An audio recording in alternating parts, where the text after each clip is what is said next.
Let us see how long I last before I end up moving, because if you didn't see my TikTok, I am in the parking lot of my town's library. So, because I came here to just hang out and I brought my book and my tripod because I was like, maybe I'll just do the reading here like I'm doing right now, and I'm kind of regretting it, but I'm like, you know what?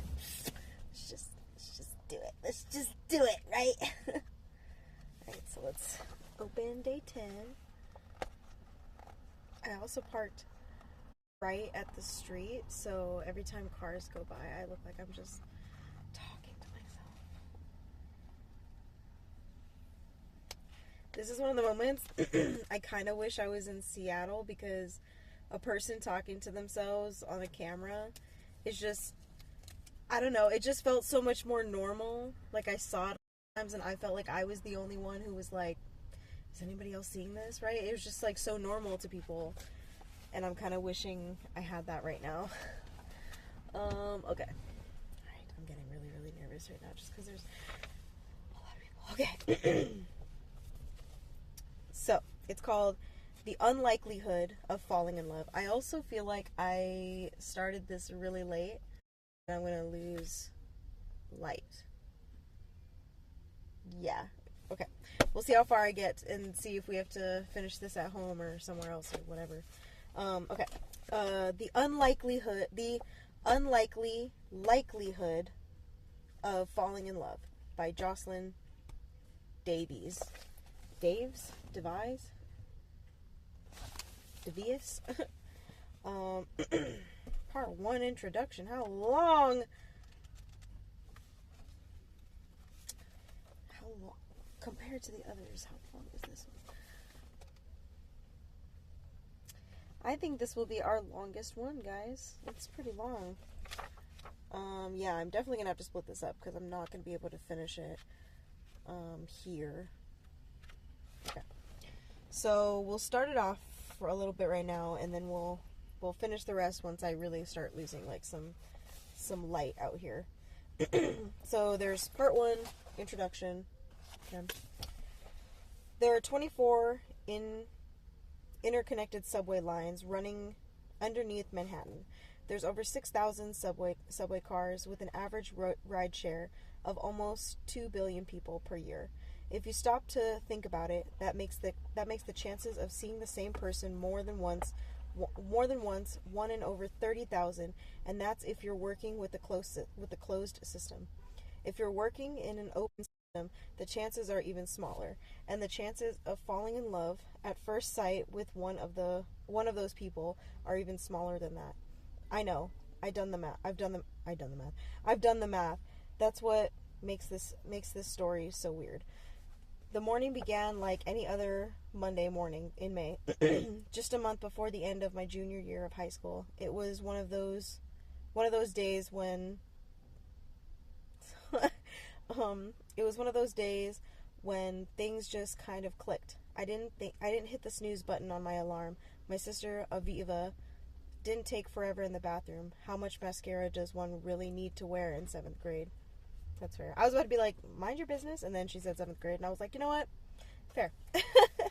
And my well-meaning parents, who are deluded enough to think we're pretty cool for parents, didn't attempt to engage me in time-consuming lines of questioning like, did you download the new Weekend Warrior album? No one downloads albums anymore, Dad. And what did you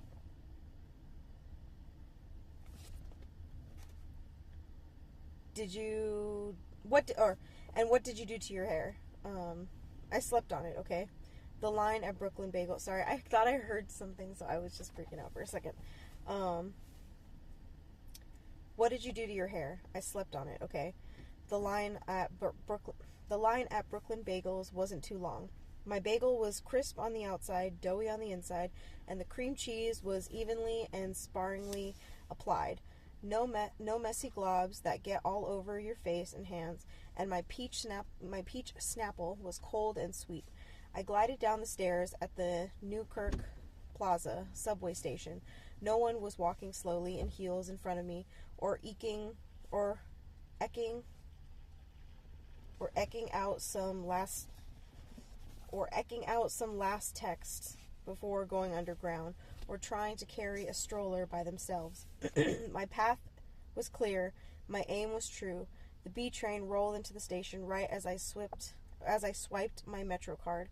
As the train barreled over the Manhattan Bridge, I took a sip of Snapple, and I watched the sun come up over the lower Manhattan skyline, and I was going to be on time for school.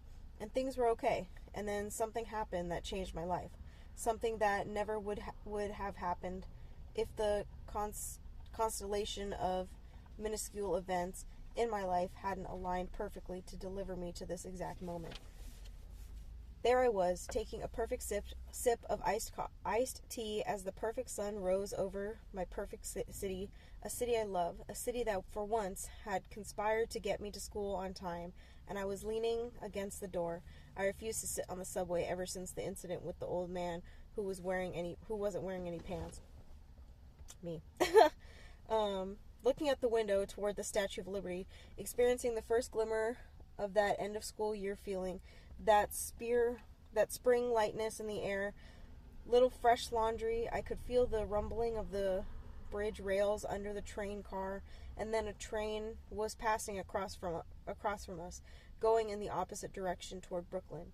And I saw him. I was standing in the doorway too, staring at the window in my direction.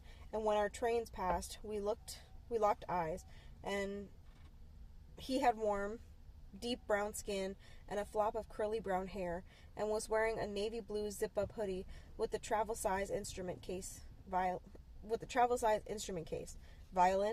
flute, piccolo.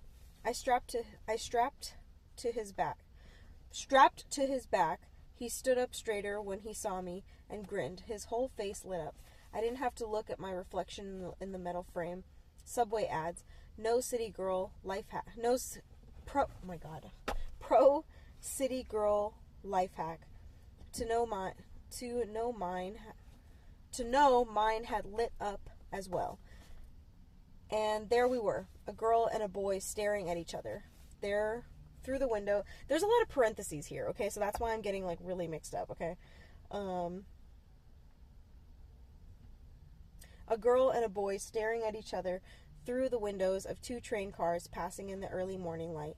The sun rose higher, as a radiant ball of light, over the buildings, casting the world, and specifically his face, there's another parentheses right there, in a gold-hued glow. And there is the sad thing about the subway. The one true sad thing, just as suddenly as someone comes into your life, they are gone. The same constellation of minuscule events that align to bring me here are shifting, unraveling, pulling farther and farther away into the cosmos, and I'll probably never see him again. A month ago, if you'd asked me if I believe in love, specifically the kind that happens at first sight, I would have laughed. I would have told you I believe in facts and numbers. You can't substantiate that love exists by plugging some variables into an equation and calling it a day. Therefore, why should I believe in it? It's not like I could prove it had ever happened to me, and yet somehow, inexplicably, I could shake the feeling that it just had. I'm probably extra skeptical this year because I'm taking Mr. Graff's AP statistics class. It's actually his name. In a class of 15, I'm the only girl. You'd think things would be different in 2017. Finally, someone actually puts a year. In a class of 15, I'm the only girl. You'd think that would be different in 2017. But then again, I read online that the White House wants to offer girls incentives not to pursue careers in STEM. And I wonder who went into office in 2017. No, he went in. Was the election during 15? And then, no, whatever. Anyways. I actually don't give a shit. The But then again, I read online that blah, blah, blah. So you do the math. Pun intended. Another parentheses. The reason, I guess, is that the girls can't hack it. And will just drop out eventually to make babies and souffles. That's ridiculous.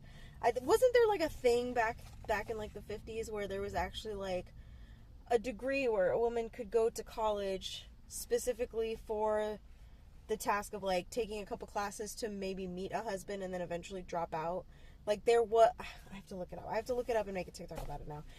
But there was like something where like a woman could do it, and it wasn't necessarily like a career, I think. There's more to it. But it would be literally like so that a woman could go to college and meet like a college man and then eventually drop out. Like it was like a whole, yeah. Anyways, let me, bring me here. Where did I go?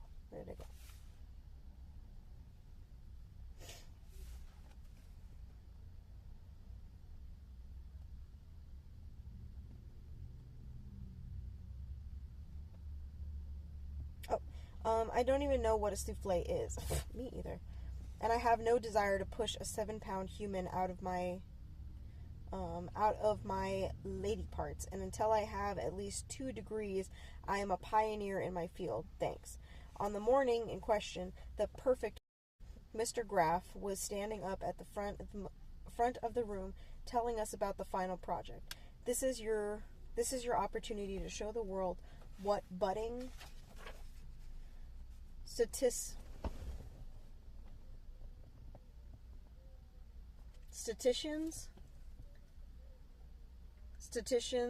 you all are. He said, Graff is the only person I know who gets as excited as I do about statistics. Okay, he chuckled. Maybe not the world. Let's narrow that pool to just our class.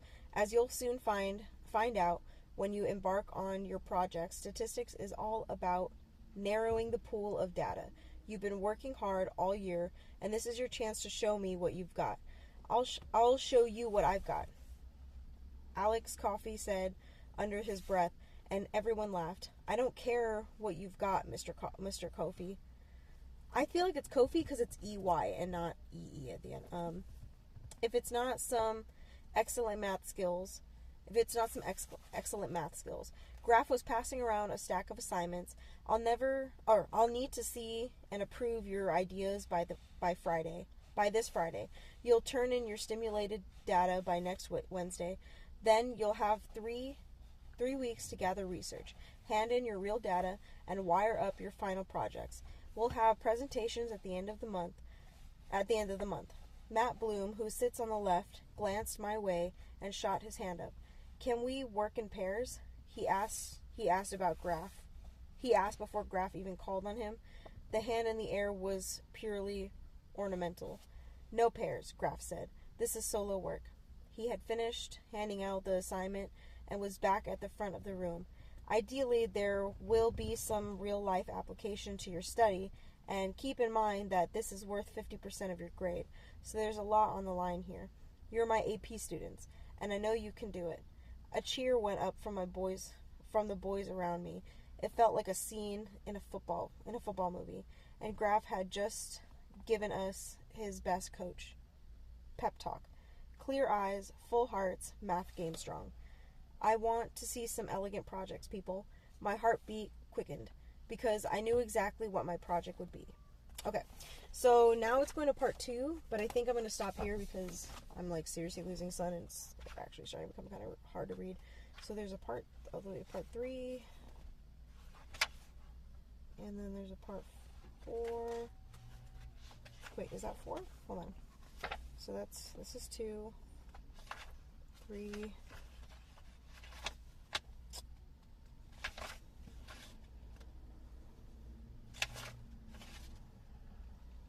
Man, 3 is long.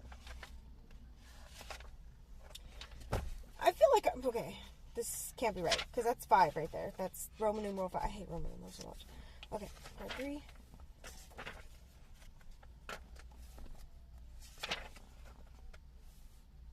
I hear the ice cream truck.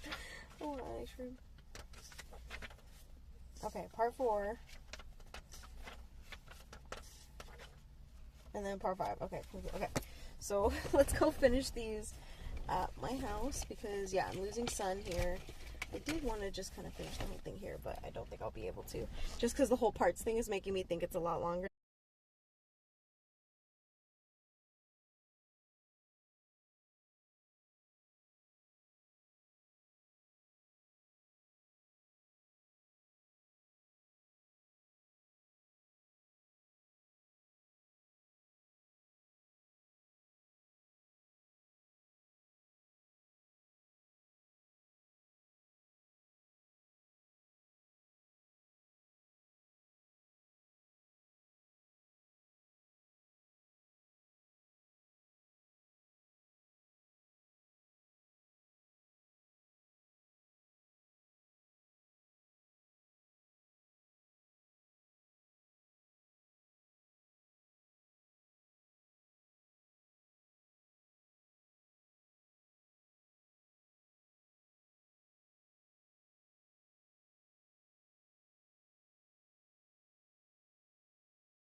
Gonna finish up where we left off at.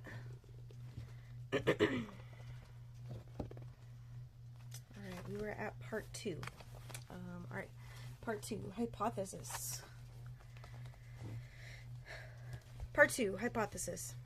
As Mr. Graff says, statistics is all about narrowing the pool of data. If I was going to start the likelihood of seeing my mystery boy again, I had to narrow down the variables. For instance, here's what I knew about the morning when we first locked eyes. The place. The third subway car in the Manhattan-bound B train. 2. The time. A weekday morning, 7:37 a.m. Eastern Standard Time. Number 3. What I was doing. Looking out the window on the south-facing side. Since the subway system is so huge, I had to look for patterns. For instance, when I take the train at random times, I never see the same people. When I take it during rush hour at the same time every day, the chance of seeing the same people increases. Take my morning commute. If I'm on time, there's this one couple I always see making out. I think they're a year older than me and go to my school. But if I'm running late, I don't see them. For my project, I had to assume Mystery Boy followed the same routine every day. If I recreated those perfect conditions, I would be more likely to see him. But throw in other variables, and I would be less likely. Okay. Hypothesis. Changing the variables of the morning when I first saw him will decrease my chances of seeing him again. Over the course of the week, I came up with stimulated data to support this. On Friday, I handed the whole proposal in to Mr. Graff. Part 3. Research. Friday night, my family miraculously sat down. Buckle up, guys, because this... Oh. Thank you. Dang, I've been doing this. Oh, shit, okay. How do I do that? I'm gonna have to figure that out. Because I've been filming like this the entire time. And I had no idea. Well, thank you, Valiant Wiz. I will Google how to fix that later. Oh my gosh. I've just been, because I've been like uploading them to YouTube, I'll just go and like fix it and then upload it straight onto YouTube. But it's kind of cool to know that someone's actually in here. I'm always getting just like spam as my chat people, so hello. Anyways, why am I nervous now that there's like a real person in here?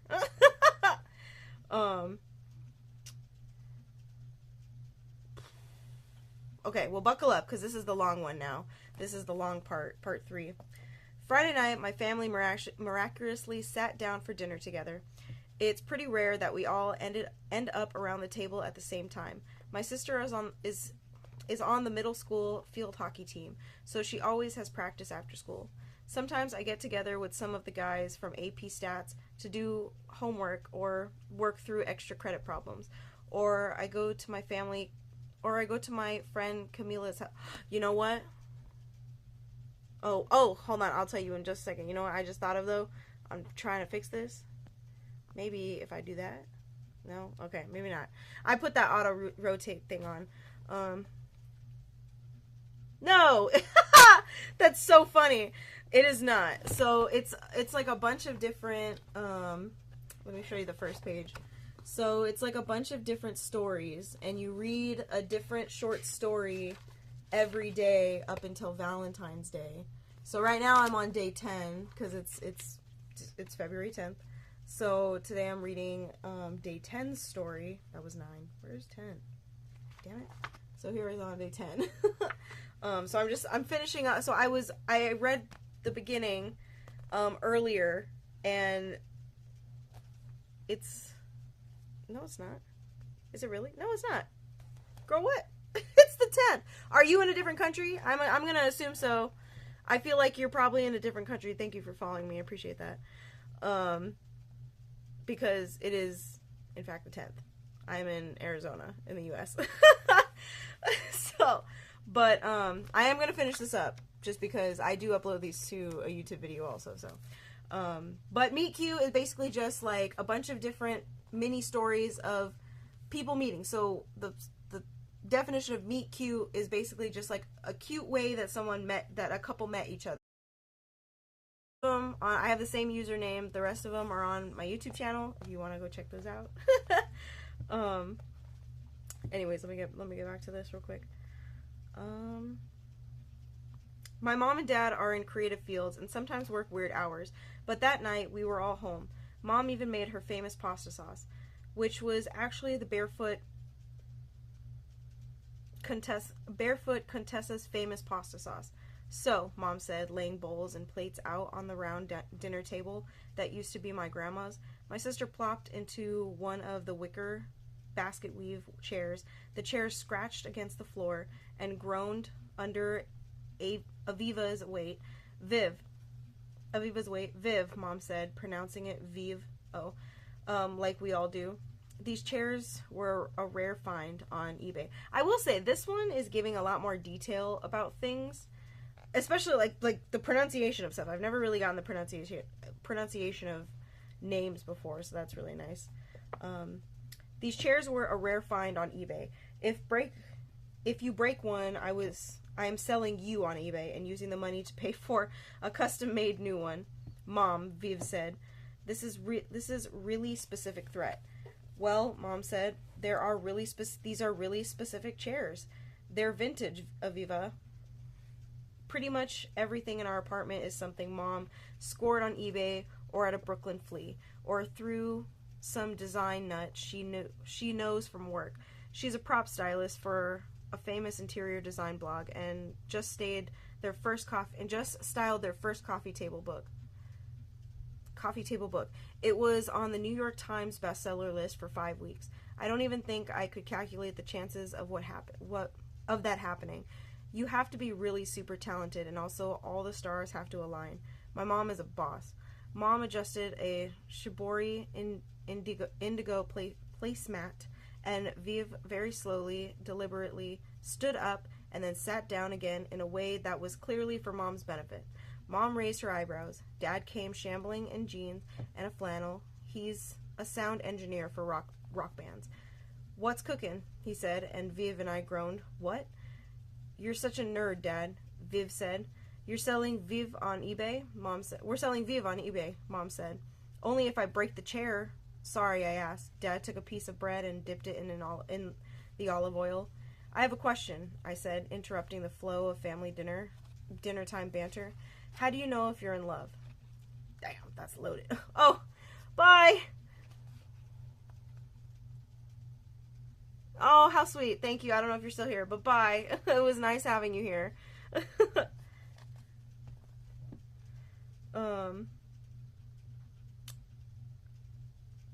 Sorry I asked. Dad took a piece of bread and dipped it in olive oil. I have a question, I said, interrupting the flow of family dinner time banter. How do you know if you're in love? That's loaded. That's a loaded question. Dad dropped the bread in the olive oil. Why do you ask, Sam? No one in my family ever calls me Samara. It's always Sam, or Smee, or Shmoo. Don't ask. Don't get weird, Dad, I respond. I'm 16. That's an even more loaded... That's crazy. That's an even more loaded question, considering your age. These poor people just wanted to have... Like, the more I grow up, the more I'm like, damn, I really was just an annoying teenager to my parents sometimes also, right? Like, these people just wanted to live their lives. They just wanted to have a peaceful day. And then here comes me being like, what? How do you know you're in love? You know, like, oh my God. Man. Oh, man. Why do you ask, Sam? No one in the family ever calls me Samara. It's always Sam or Smee or Shmoo. Don't ask. Don't get weird, Dad, I responded. I'm 16. Are you in love? Mom was making heart eyes at me. It's for research, I said. I'm working on my final statistic project. Math, Mom, Dad, and Viv all said, making one collective face of disgust. Thanks for the support, guys, I said. No, we care, said Dad. Speak for yourself, Viv muttered. Viv, Mom said, what's the project? Dad was serving himself a heaping bowl of penne. Mom fluffed the salad with tongs, and Viv was texting under the table. I could really feel the love. I may or may not have fallen in love at first sight with the boy on the B train. I'm doing my final project on the likelihood of seeing him again. Damn, she came right out and said it. She said, I'll just tell y'all what my project is. Oh my gosh, that's so funny. Pegasus, can you not, please? Thank you. Oh yeah. I just hear them all the time, and I'm like, bro. Okay.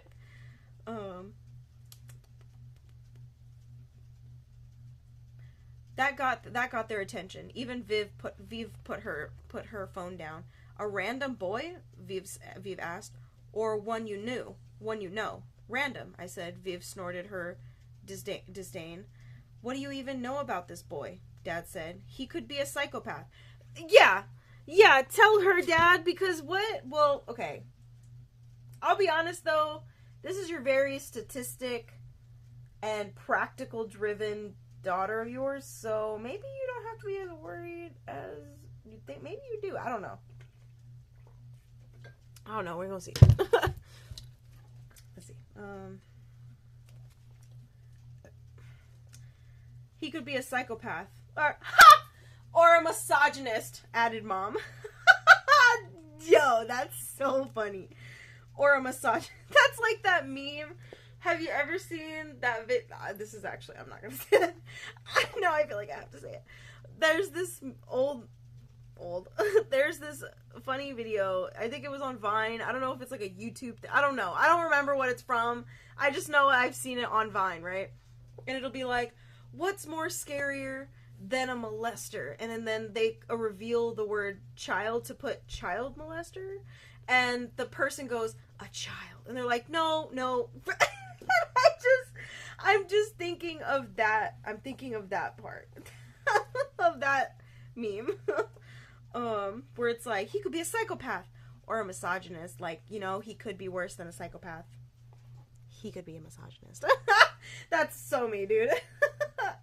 Oh my god.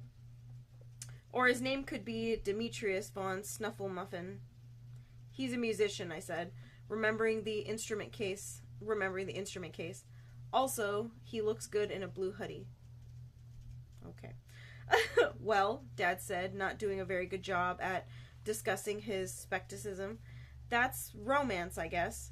Dad, said Viv, don't say romantic. Oh, that's romantic, I guess. Dad, said Viv, don't say romantic. Okay, why don't you give me a list of approved words and phrases, and I'll just read from it like a script. Viv brightened. Really? No, Viv, seriously. Mom passed the salad bowl her way. You can't write your father a script. Then she added, how old is Viv? I need to know that. Then she added under her breath, no matter how much we might want to sometimes. That's so funny. I'm a human, not an I'm a human, not an automaton.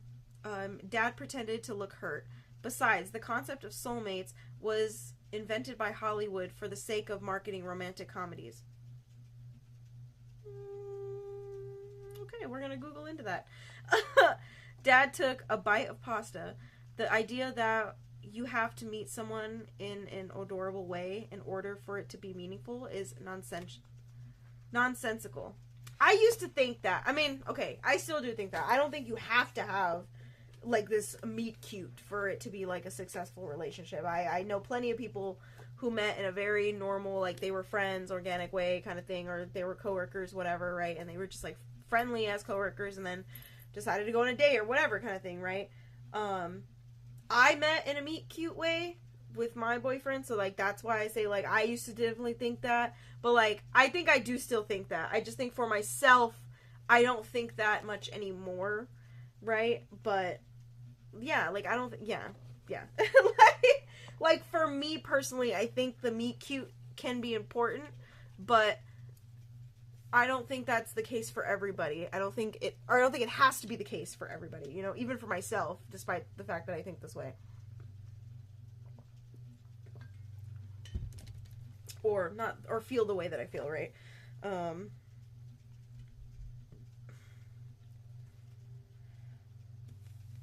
The idea that you have to meet someone in an adorable way in order for it to be meaningful is nonsensical.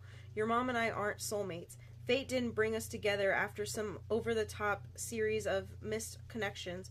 We met at the bar I mean, that's not really what a meet cute is. More of a meet cute is, like, just meeting in a romantic way, or, like, just in a way that you find cute and romantic, right? We met at the bar at Webster Hall. That's a meet cute. I feel like that's a meet cute because you're meeting, and it was not in, like, a bad way, I'm gonna assume, so I'm gonna assume it was in a cute way. Meet cute. Meeting in a cute way. Like, it's right.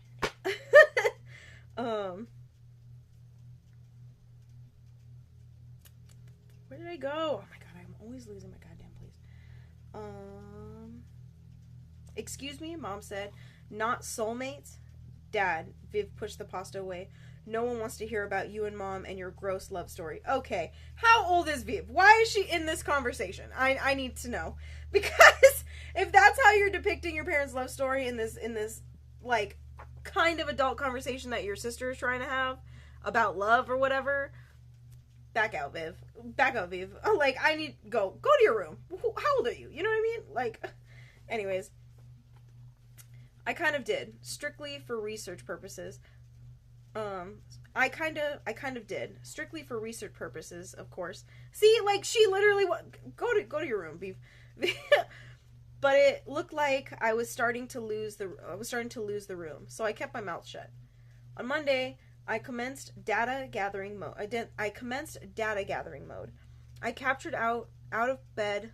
I catapulted out of bed the minute my alarm went off. I timed my morning routine down to the second.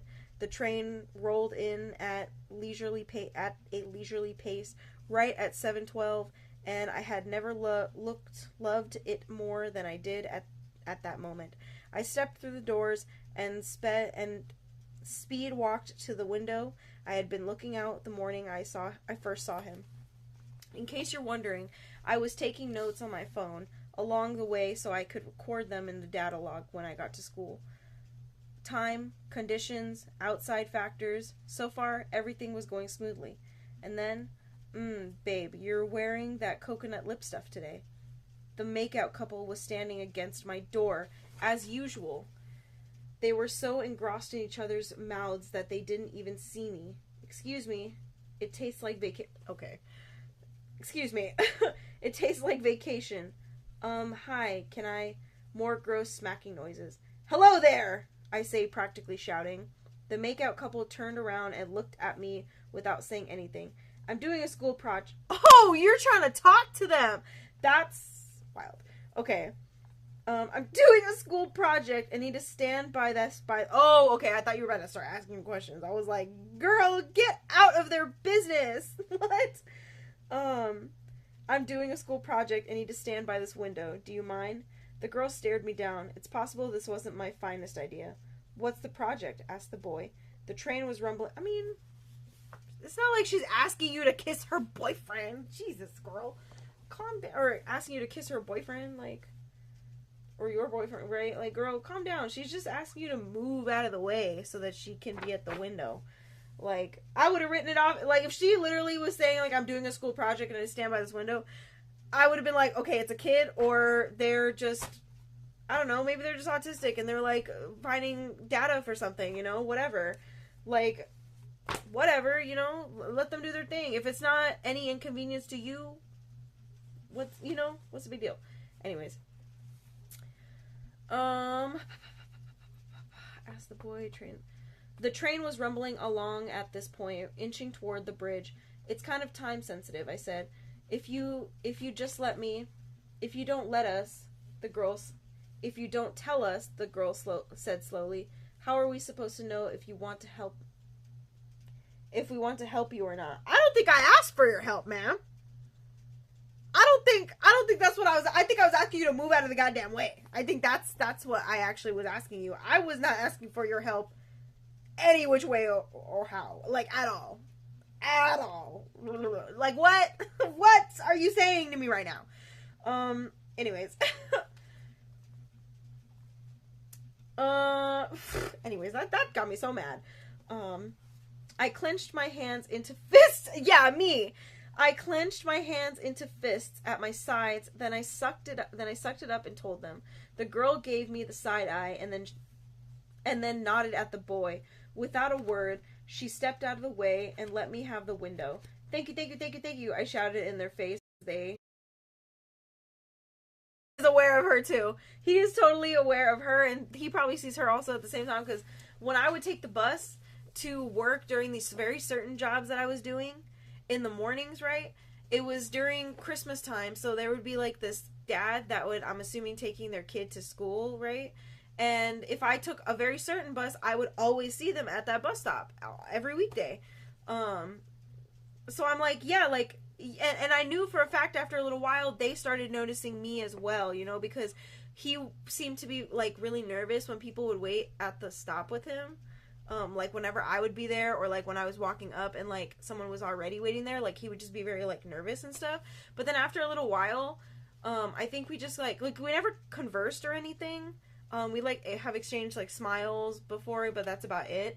But I think like we were both completely aware of each other, because after a little while he would start being like relaxed when I would come, and then like be nervous when like other people were starting to come and stuff like that, because like I think it was like a recognized face versus, you know what I mean? And like I would always get off the bus, or no, they would always get off the bus before me and stuff, so it's like, you know what I mean? So we kind of like in a way knew each other's routes or knew each other's routine up until they got off the bus to the daycare center that they would go to. I'm not being weird. They would get dropped off at a daycare center. Like the bus stop was like right outside it. Like I'm just assuming that's where they were going, because the baby was like a little baby. She was a little baby. Like, oh, not like an, you know what the hell I'm saying. Where am I at?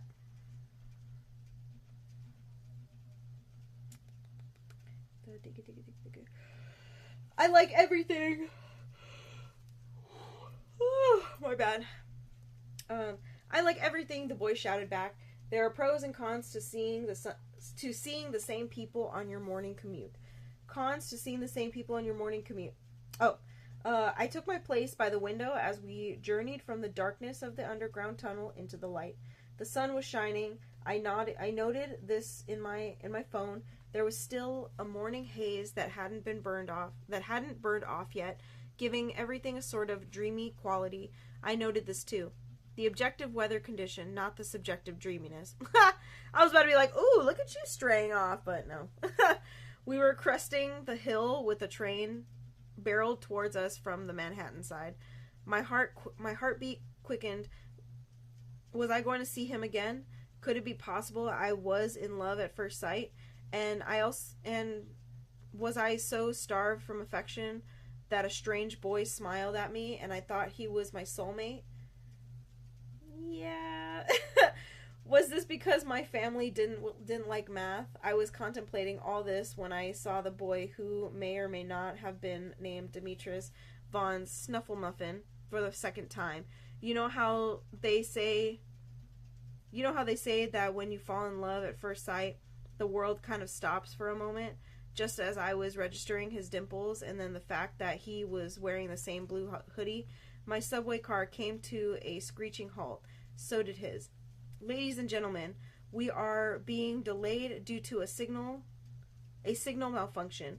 We should be moving shortly. Demetrius shook his head, rolled my eyes. I rolled my eyes. He shook his fist at the heavens. I pretended to weep. He mimed knocking his head against the subway door, then fell down out of sight. Ew, I said out loud, thinking of the many hundreds of stains of germs that blanketed that subway last year.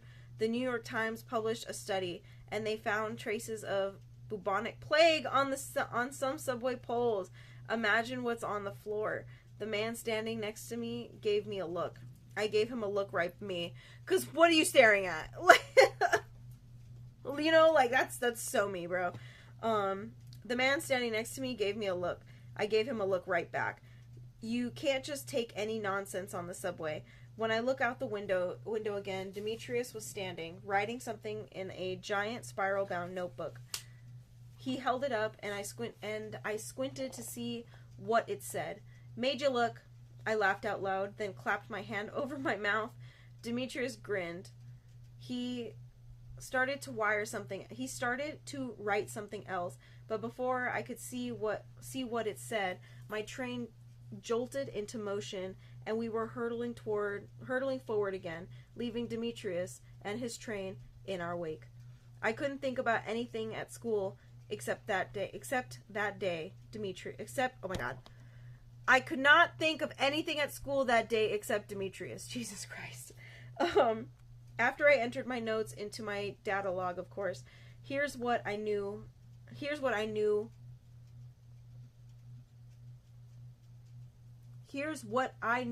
about him so far. I think that's a typo. Here's what I knew about him so far. His hair was off the charts voluptuous. He may or may not have owned only one hoodie or had a closet full of blue hoodies. He played an instrument perfectly sized to strap to your back for a long subway commute. None of this was relevant to my research. On second thought, I entered it into my log anyway, just in case Mr. Graff wanted to know. The next morning, I got up early. While it was still dark, I was out the door as the sky was just starting to glow. It was too early for the make-out couple. The man who gave me a dirty look yesterday wasn't there either. In fact, the train was kind of empty, except for a woman in scrubs who was clenching a coffee, her braids swept up in a high ponytail. It was quiet and kind of peaceful. I stood by the window and had a perfect view of the sun cresting over downtown Manhattan. The windows glittered with sunrise. Not a bad way to start the day. I wondered, as I always do, when I'm up early and see something beautiful. I never get to see if I should consider becoming a morning person. I didn't see Demetrius von Snufflemuffin, but I didn't expect to this morning, and that was the point. I decided to make the following day my late day. Since I had free study first period, and this was technically research for a school project, I slept in a little, luxuriating among the pillows after all the hard research I'd been doing. I took my time getting ready, ate a bowl of cereal while reading an actual print newspaper. My parents are into being analog.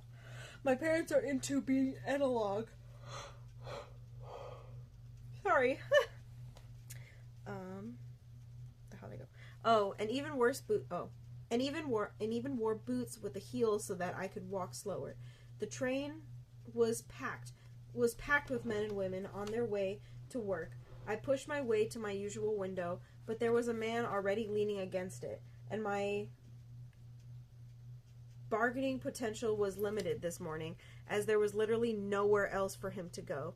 So I stood directly in front of him, and when we went over the bridge, I stood on my tiptoes to see over his shoulder. A train rolled by on the opposite track, but it was wrong. It was in the wrong direction for most commuters.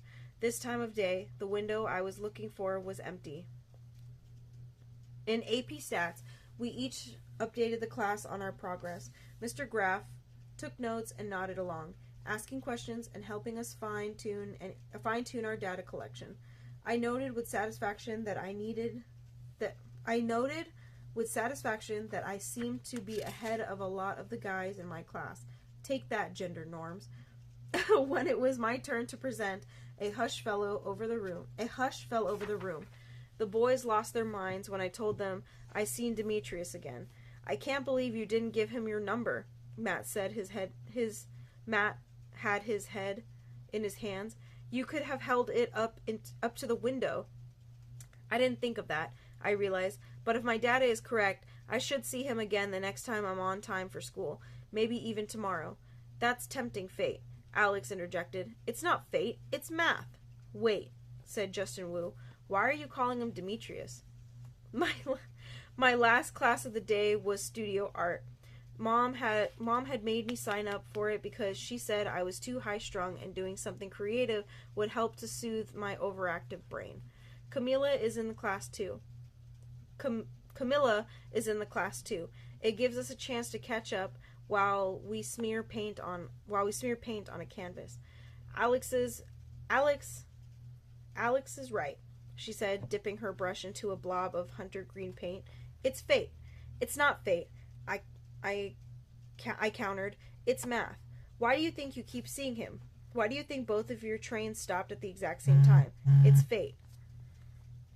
It's fate, I'm telling you. Yeah, like, you saying that exact sentence would make me also be like, no, that's called probability. Like, that's literally called probability. Like, she just explained the probability in the beginning. She's like, when you take a commute route, the likelihood of you seeing the same people during a certain time versus a different certain time is likely versus less likely. So, like, it is math. It literally, almost everything can be math. Almost everything can be math.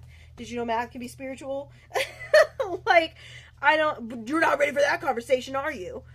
I'm not either. I don't actually know that. But I know that I've heard people talk about how, like, math, like, everything is in everything. Math and science and practicality like that is in spiritualism, and spiritualism is in all of these proven factual things. Like, I think they can go hand in hand, and until we understand that, we're just gonna be angry at each other all the time.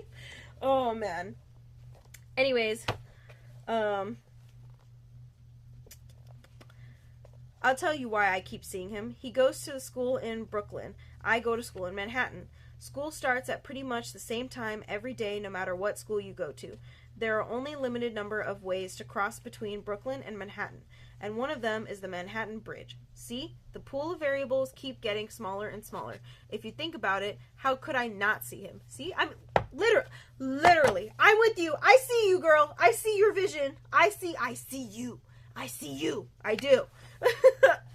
But, like, what I don't understand is how people are not getting that this whole thing is her maybe meeting him and all of that might happen if you let her continue her research. Maybe doing this research or whatever and turning it into, like, a project, considering everybody knows that she's so into math and, like, the probability of things and, like, researching these things and collecting data, that maybe let her ride out her project. And this is just her way of doing it comfortably. Like, this is how she can comfortably do dating. You know what I mean? Like, I don't know. Whatever. Anyways. Camilla eyed me. This isn't an SAT question. We're talking about people. Oh my god. I just don't like small-minded people. I'm just kind of like, if the person is adamant on this kind of opinion, why are you going to just constantly argue unless you are very adamant on the opposite opinion? You get what I mean? Like, I don't... Anyways. We're talking about people. There's room for human error. That number is meaningless because it exists in a bubble. Human error, Sam. Real life is way more complicated than math. Yeah, that's true, but I'm pretty sure when she thought, I mean, like, maybe she didn't, okay? But maybe she will learn that through this experience, that you have to take in, like, when you are researching things like humans, you have to take into account things like human error. He's running late. He's an oversleeper. He's like me and not a morning person, is running late half the goddamn time. Like, maybe he decided he wanted to go earlier and he took an earlier subway or something like that, you know? Like, I do get what she means, but at the same time, maybe just say it as like, oh, well, why don't you add this kind of thing into your hypothesis, like, or into your, like, research, that, like, human error is a possibility so that you can get better results. You know what I mean? Like, anyways.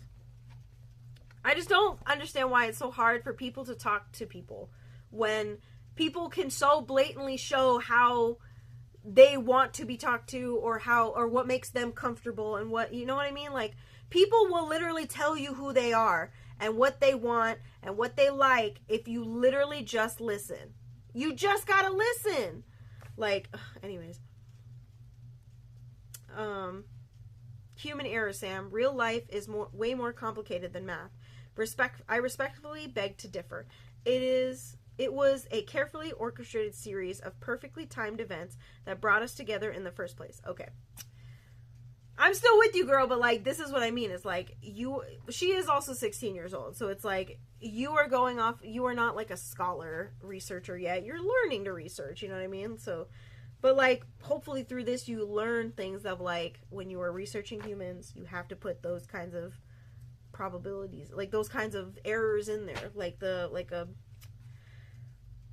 those kind of prediction. I don't know, what's the word? What's the word I'm trying to look for here? What's, like, the scientific word that I'm trying to, like, find, that I'm trying to, like, say here? In the first place. Or, she said, it was the universe. Alright. Calm down. Both of you need to calm down. Or, she said, it was the universe. Agree to disagree. No one understands the purpose of mathematical integrity except for me and Mr. Graff. It's like we're on like, this is where we are, like, our character that we're talking to, and this is where all of the people who are, like, the girl who she's talking to right now, about, like, maybe it's the universe, maybe it's math. Can we get here? Can we get right here? I feel like just one, you know what? I guess I can understand that could get us right here. Like, oh my god. Where'd they go? Camilla smiled and smoothed black around the edge of the canvas. She's actually amazing at studio art, and still probably be a famous painter one day. And still will probably be a famous painter one day. I don't know why she puts up with me taking this class with her. So far, it's done nothing to soothe my overactive mind. Over the next few weeks, I immersed myself in my research. I got fancy. I noted when it rained and the trains were slower than usual and people's umbrellas made the floors slippery. My bad. And people's umbrellas made the floors slippery and treacherous, or when I made the mistake of trying to open my Snapple while speed walking down the street and I had to go back to get napkins, or when someone cut in front of me, I missed the 7:12 train by a fraction of a second and the conductor didn't wait. I noted when there was track work, or the train had a reroute over the queue line. I calculated the odds of the same thing happening to him, this boy. See, okay, so you are learning to take in human error, like, through trial and error. Like, you are, I think you're good. I think you're fine. I didn't know at different subway stations in a different borough, what is that what it says? Borough? In a different borough? Somewhere on the other side of this impossibly big city. My research was stacking up. I had pages and pages in a Word document saved on the cloud, an Excel sheet full of numbers, but here's the thing. I hadn't seen him again. I didn't understand what was happening. I was doing everything right. My hypothesis was airtight. My math was on point. Maybe Camila was right. Maybe there was too much room for human error. It also could have been, like, you're in New York, right? It could have been a dude on vacation. That was my only other thought. Maybe it was the universe telling me it wasn't meant to be. Maybe Demetrius von Snufflemuffin wasn't ever supposed to be mine. There was a really good chance he already had a girlfriend, girl. Like, maybe we would go, or boyfriend, you know. Maybe we would go on like this. Trains passing each other in the early morning sun, not when it rained, I noted, and he would continue to be Demetrius von Snufflemuffin, mystery boy. This this instrument playing, cute message writing, germ restrict.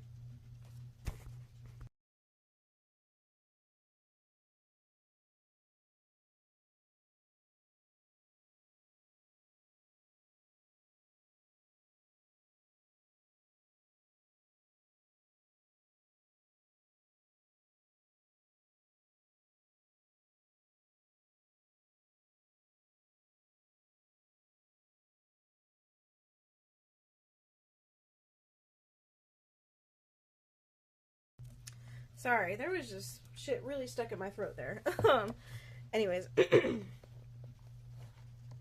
I hadn't seen. Maybe we would go on. We would go on like this: passing train, Mr. This instrument, blah, blah, blah. This instrument playing, cute massage writing, germ resisted, navy blue hoodie wearing dream boy of mine. But maybe it was for the best. If we did ever meet in real life, then he would become real, and all this perfect stuff I sort of knew about him would be all mixed up with imperfect stuff, the real stuff, the stuff no one wants to know, the stuff that would take him out of the early morning haze of my dreams and into the cold, hard daylight of reality. I distracted myself by collecting the rest of the data. I worked on my poster. I made my spreadsheet pretty. I included graphs and even made some hilarious jokes about Mr. Graph's name.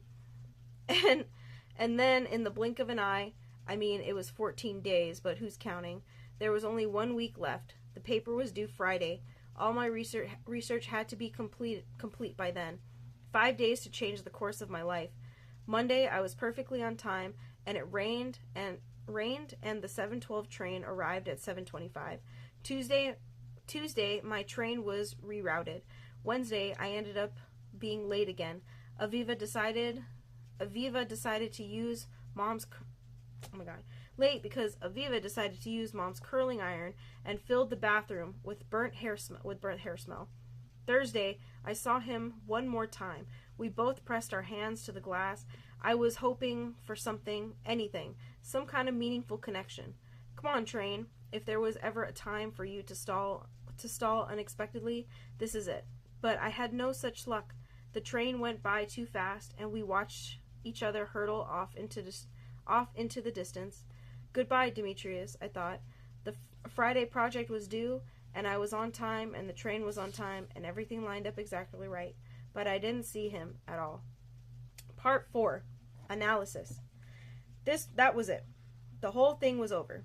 I was walking down the hall to AP Stats, about to turn in a killer final project, worth 50% of my grade. To be honest, I'd never felt so good about a school project before in my life. So why am I so bummed? It was a stupid question because I knew exactly why. I was hoping the number would prove that I could trust my weird feeling about this guy. That if I did my research and followed the trail of data, it would lead me to him. And we would meet, and I would know what it felt like to be in love. I would have my answer. Numbers don't lie, even when my heart does. Congratulations, Mr. Graff. Mr. Graff was once again the most excited person in the room. You finished your first step in your future careers as mathematicians. He was wearing a party hat. Leave your final papers in a stack on my desk. I dropped my paper in a stack with the others. It felt surreal. A month of my life, a month of dreaming and working and pining my hopes on a person I didn't even know. And now it was just another wad of printer paper, stapled and stuffed in with 14 others. It was a piece of me, a real piece, and it was gone. Next time a teacher asked for a topic with real-life applications, I was picking something with lower stakes. Yeah, I would too, girl. The boys in my class all wanted to know how my project had gone. They grilled me about the details. Did I see him again? Did we meet? Even Mr. Graff wanted to know. They asked for a sneak peek of the results. You'll just have to wait for my presentation on Monday. I replied, cool as a cucumber. Everyone seemed kind of disappointed. You don't know the half of it, I wanted to say. Over the weekend, it rained. Camila came over to do DIY projects and watch romantic comedies on Netflix. DIY projects are another thing Mom says will calm my overactive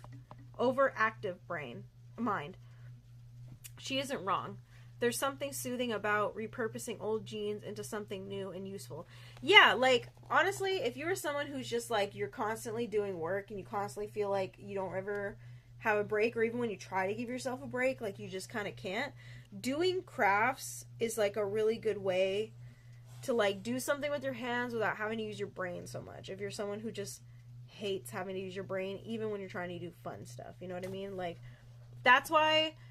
Like, before, crafts used to really stress me out. Like, I used to be like, why do people think crafts are so peaceful when, like, people will always do, like, these perfect things, and whenever I try to make crafts look perfect, like how people do it, like, on TikToks and stuff like that, they never look like that, and then it stresses me out more, right? But then I realized that, like, you don't have to really do that. Like, in, like, lack of better term, you don't have to color inside the lines for it to be, like, a good picture. Like, truly. Like, if you think that it will be, like, if it's fun for you, because, like, it's supposed to be a fun activity. You know what I mean? You are not being paid by the Met to draw the next Picasso painting of the century. You know what I mean? Like, you are just doing creativity. So if you want to draw outside the lines because that's what you think will look cool, or because that's what you just want to expressively do, like, that's the point of crafts being calm. It's like you are supposed to have, like, an outlet where it's like you can't, especially if you're, like, someone who likes to have control of things, and then you have trouble with that because, like, obviously you can't control everything in life. Doing crafts and kind of, like, doing whatever the hell you want despite how it'll look or how you think it'll whatever is a really good outlet, because it is something you can control. It's a chaos you can control. You know what I mean? Like, if it looks like shit, guess what? You crumble it up, you make a new one. It's a chaos you can control, right? So I think if you are someone who has a problem with trying to control chaos, and you want to, and it's like hard for you not to be able to kind of do that. Just, like, color outside the lines, make stuff that's, like, looks like a 3-year-old made it. It doesn't matter. You know what I mean? Like, you don't have to be an artist to enjoy crafts. And that was a really hard thing for me to grasp. But then when I did, crafts became so fun. Like, where did I go? Oh, there's something soothing about repurposing old jeans into something new and useful.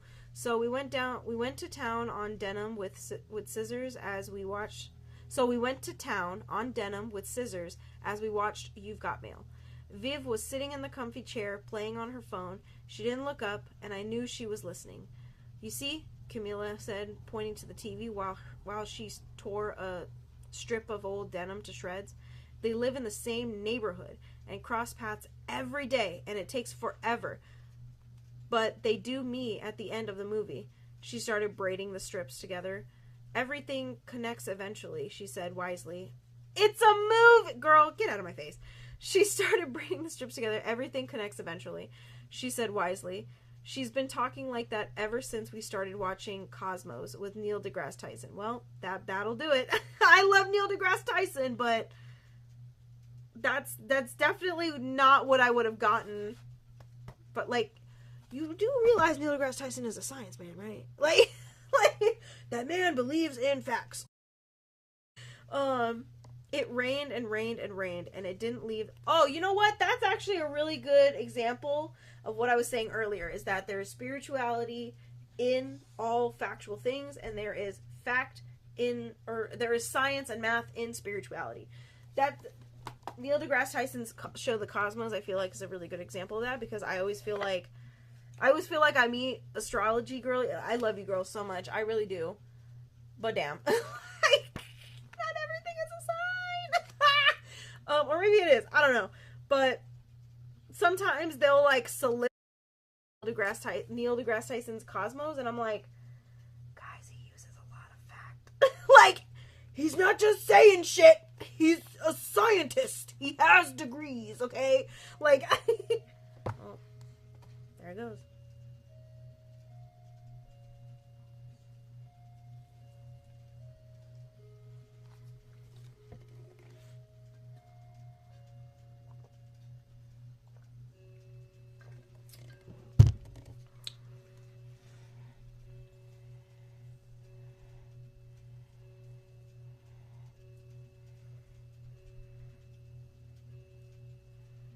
It's 9? Damn. Okay.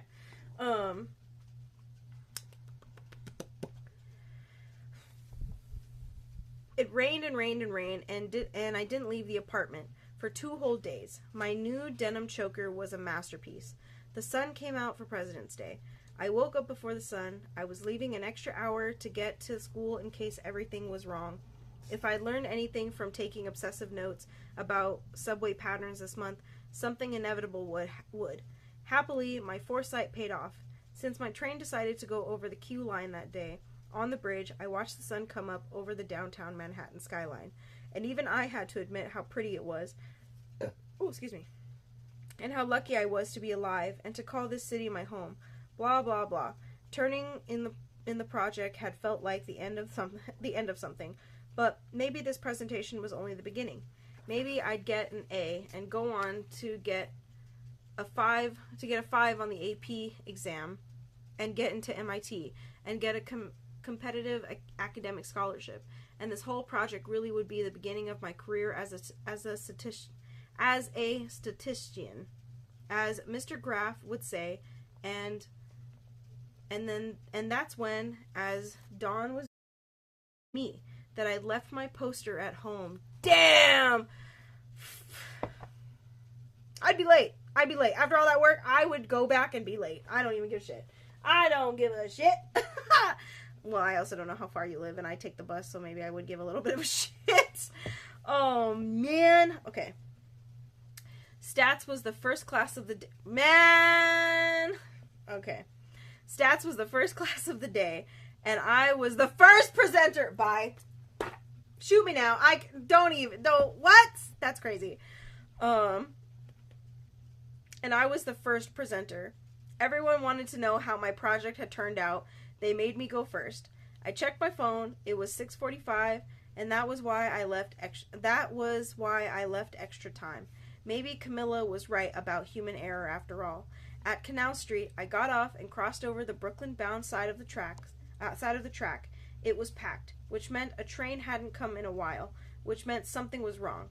My heart started to beat faster, and my brain started to do that overactive thing it does, imagining the worst case scenario. I had all but convinced myself that the bridge had collapsed when a train pulled into the station, but it was an N train, and the conductor was saying something I could barely make out the words. No Brooklyn-bound B or D train service. Take the N to Atlantic and switch there for B, D, Q, R, 2, 3, 4, and 5 trains. At that point, nothing, not even subway trouble, was going to stop me from getting that poster. If I couldn't meet Demetrius von Snufflemuffin, I was sure as hell going to get an A on this project. I squeezed on between 2 large men who didn't take their backpacks off to make room for me or anyone else. The doors closed, and I held my breath, and we headed back to Brooklyn. As we made our way across the bridge this time, the sun was bright, and the morning haze was dissolved in the air. Everything looked sharper and clearer. I couldn't help feeling stupid about what a big deal I'd made over this mystery boy. People passed each other all the time in New York. Lives intersected and then diverged and went on their way. Once in a blue moon, maybe an encounter would leave a person's life changed, but most of the time it didn't. And that was the beauty of New York. Everyone was living out their own stories. A backpack shoved into me as someone turned around, jolting me, literally out of my thoughts. No, not a backpack. An instrument case. God damn. Sorry. sorry, a voice said. I need to be by the window. And then we both looked up, and our eyes met. It was him, my mystery boy, Demetrius von Snufflemuffin. I can't wait to find out what this boy's actual name is. Right there in front of me, all in all his blue hoodie splendor, he smiled. I smiled, and suddenly I got it. I got what all the fuss was about. I got why people took unlikely chances and believed in fate and hoped for things against all odds. I didn't need the numbers to prove me right. The feeling was the proof, because I was looking at this boy, and all I could think was, this wasn't how it was supposed to happen. I'd planned everything out. I'd done the math, and the good old universe did what it wanted to do anyway. I guess the world is bigger than that. There were mysteries yet to be solved, and this was one of them. Face to face was the day nothing at all went according to plan. The day we met was an anomaly, and he could have been a murderer, or only looked good in blue hoodies, and nothing else. Or his name really could have been Demetrius von Snufflemuffin. But he could also have been a really nice person who looked great in all the colors of the rainbow, and have been the kind of guy who isn't intimidated that I plan to win a Nobel Prize before I'm 30. They don't award them yet for mathematics, but they'll make an exception for me. That's so cute. I'd never know unless I stopped imagining what he was like and actually talked to him. This was my one chance, and I wanted to. I really wanted to. I opened my mouth to see the most clever thing I could think of. Hi, I said. So how many blue hoodies do you own? He laughed, and his entire face lit up. Okay, so it wasn't my finest moment, but we were talking, and that was a start. Wild first line, girl. Not wild, but like... Alright, part 5. Conclusion. Oh, I actually have not been showing them. Statistics has taught me a lot about life, but I guess the most important thing I've learned is that there's still room for error. There's a chance things won't go the way you want them to, unless of course they do. His name, it turned out, was Dev. He took the train all the way home to Ditmas Park with me, even though it meant he would be late for school. And since I was going to be late too, thanks MTA, I FaceTimed Matt Bloom and gave the presentation of a lifetime from my living room. The entire class cheered when I swung the camera around so Dev could smile it away. Ah! That's so cute. Shut up! She said, my man. I can't. That's so cute. Oh my god. So Dev could smile and wave, and I didn't even get any points deducted for presenting absentee, because I suspected I was Mr. Kraft's favorite, and also because I wrote this conclusion and handed it in later that day with the most recent findings. It turns out Dev lives in Manhattan, but goes to a specialized art school in Brooklyn, which was why we passed each other on the train so often. He composed music and can play the score to all the original classic Nintendo games. That's cool.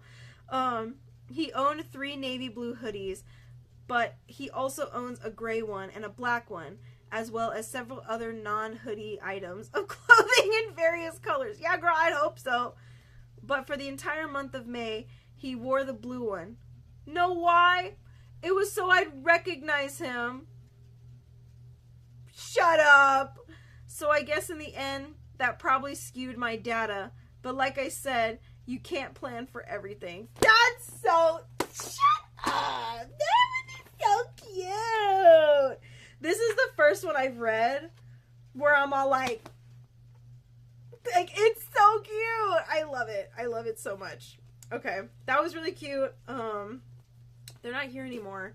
And if they come back, I apologize for finishing before you come back. But I will see you hopefully tomorrow if you come back for day 11.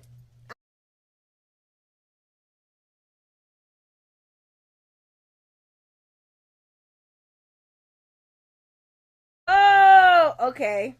Okay. I have to do it beforehand. Okay. All right. All right, my streams are about to be a lot more different now.